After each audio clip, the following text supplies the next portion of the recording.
this was, lantawon ta ang gid ang natabo sa nagliliga nga bulan. Nagpadala ang sulat ang Pilar Sugar Planters, kag ang Capiz Sugar Planters, Pilar kag Lutod-Lutod. Nagpadala sila sulat, and they are very much pahibalo sa amon nga there is already a RSSI na it is a pest sa aton mga katubuhan. Nga it is already on a widespread nila taton sa aton, that is July, mga midweek sa mid-month. Then nagpatawag kita nag-abot sa aton, paabot na kay Gob nga muna ilasulat. Kaya ang ilasulat pagkadto kay Gob, ginkape furnace man lang nila ko. Nag-abot kay Gobernador to, si Gobernador to na ayuson as soon as possible, but we need datos. Kaya ang lanta datos mo. So the data was we call a meeting sa OPA, including the PAPSI and the other sugar planters in a emergency meeting sa Office ng Provincial Agriculturist. Dito na pati ang MAU ng kada munisipyo to gather data with regards sa effect ng gaano nakahabol, damol ang problema.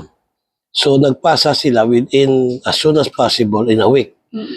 Nagpadala ang SRA sa ila datos, nagpadala man ang Capiz Sugar Central sa ila man datos based sa ila members. Nagpadala man ang MAU, ang atong mga municipal agriculturists, paagi sa ilang mga mayor, sang datos man, sang sitwasyon sa ilang mga munisipyo sa katubuhan. Nagpadala sila, in-compare notes naton tanan ng Office of the Provincial Agriculturist, kagin submit kay Governor to that as of August 3, ang consolidated survey tanan was already reached of mga 78% of the planted sugar cane sa aton probinsya. So it is alarming already. So the governor to execute a executive order on that day, that is last Friday. Then he siya sa mga nagkanto sa Iyabe, gindala na mo ng mga sugar planters sa iya. Then nagkasama ang datos, so they call for an emergency summit. That is last Monday.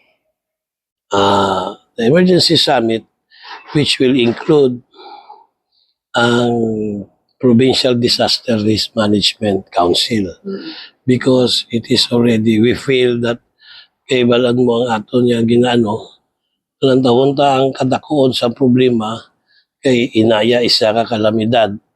Kaya ang RSSI, ang paghambal man nila according sa mga expert, halin daw na sa Negros. Kay sa Negros nagabutang na sila mo, agkalabot na di sa aton. So ang aton ginakulbaan tayo pati ang aton mga iban nga pananom, ang aton humay, ang aton mais, kag mga high valued crops ta. Parehas sa mga iban subong nga vegetable plantation na mo. Ang mga ginakulbaan ta. So nagpatawag emergency summit si Governor Ferdinand Castro, kag dito sa summit napathag sang SRA, napathag sang OPA, ang tanan kag paabot nila kay Gob, kag naghambal si Gob nga if there is a need not to declare it as calamity. So consensus tanan man ang mga nag-attend dito, ang PDRRMC, ang council, kag ang mga planters, kag iba yung mga representatives sa munisipyo, naghambal sila nga, i-deklara na lang sang state of calamity ang sugar industry. Kay kay every week ina-monitor namon nagadamo. So pinapagka on that day nag-request Governor Otto na for a declaration of state of calamity on the sugar industry. That's the reason why on that day also the Sangguniang Panglalawigan have convened for a special session nga gindeklara sang Sangguniang Panglalawigan ara man ang tanan mga majority sang board nagdesisyon ng state of calamity. But after that, naghambal man tani, paano naton ang problema, paano naton makita ang lista sa aton yung mga sugar planters, kag sugar farmers. So dito, naghinyo naman si Governor Otto na kung pwede makaobra sa ordinansya na ang abalan nyo, ang sugar planters hindi automatically upod sa RSBSA. Sa DA ba? Hindi. So, maubra kita, kagamoy na dayon, ang isa kabasihan nga ihinyo ta sa RSBSA, nga iupod na sila. But it is our registry under the office of the provincial agriculturist. Nag-request si Gov na kung makapasar kita sa ordinansya na maamuna ang ma-create sang official registry for sugar farmers and planters sa province of Capiz. Kaya kung ano man ang mga bulig sa nasyonal, at least hindi na kita mabudlayan. Kagang una paagi ina sa aton gobyerno lokal, sa mga mayor, sa aton mga municipal agriculturists, ang process sang barangay kapitan, ang aton nga municipal agriculturist, kag assessor, kag OPA. So, mabalaan ta na ang dira kung para ma-authenticate it. May duta ka da, ginpatandugan mo ginpatanuman mo sugar, kag naapektuhan. At least, ara, maano ni kapitan, ara, gid ng iyana. Mabalaan kung iyagid duta o nag-arkila siya, kaysa assessor kung sino ang sa tax deck, i-validate, i-authenticate sang municipal agriculturist. Kag i-validate na nila, kag ihatag di sa OPA. So may ara kita registry kung sino ang mga maka-avail sang government initiative, development plans, or assistance on the ground itself sa sugar planters. Amoy na. That is include sugar planters and workers and farmers, etc. Amo na. Na istoryahan na board kun pila ang ipaindi nga pondo para sa panghimo. Governor Ferdinand Castro have already asked ang DSWD, ang DA, ang even the DOLE, nagipangita na si Gov sang mga sari-sari nga ahensya sa nasyonal. Ang SRA nakabulig sa aton mga planters, kag aton mga farmers sa sugar industry. Nag-take action na si Gov. And si gani subong mga mapasar na mo kikihanglan na gani. Maabot na ba lang tiga sa nasyonal na mag-assess. So dapat sini mapasar na gid karon. Kag ipaano na dayon sa mga munisipyo kag sa mga kabarangayan. Kaya nga kung gani ginambal ang OPA nag-ubra na ginpa-print na nila kay kung nato nang nilanikan igo na nila dayon.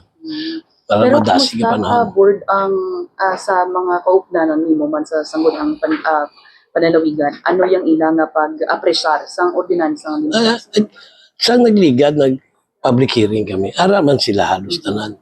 Ara si board member Nico, ara si board member Erwin Andrada, ara si board member Gingging Almalbis, ara si board member Trina Ignacio, ara si board member Aying Pundal, si board member Rapi Laloma, si Vice Gov, Pitang, sino ba ganito man? Ara to sila, si John Bilyones. Ara si Board Pepe. Abot halos board cruise halos tanan man they supported kag balaan man nila nabatsyagan man nila ang kihanglanon balang mo maanuhan mo na sa atong mga board kay ginisplikar man sa ila kag nabalaan nila nga amo na pinadasig na gid nila sa atong pagpasar sa state of calamity kung ordinansya kay gayang lang maagi abi ni sa public hearing mo kay it is an ordinance so it should be known sa ila kada munisipyo kag sa mga nakatundan ng mga dapat maobra ang aton mga sugar planters kag kahibalo sila sa ila mga membro man maipalapnag nila ang ining ordinansya para mana sa industriya sa asukal nato. So once na ma-approve na siya karon as ma-aprobahan na sang mayorya ang imong nga ordinansa, anong sunod? Anong next na process board? Ano na dayon siyempre iba ano na sila ma-survey mauna na sila sa registry kag i-compile nila na sa OPA kag sa mga ang ato yung mga pumuluyo nga apektado sa ining red red stripe soft skin insect Kalawin. kalawig RSSI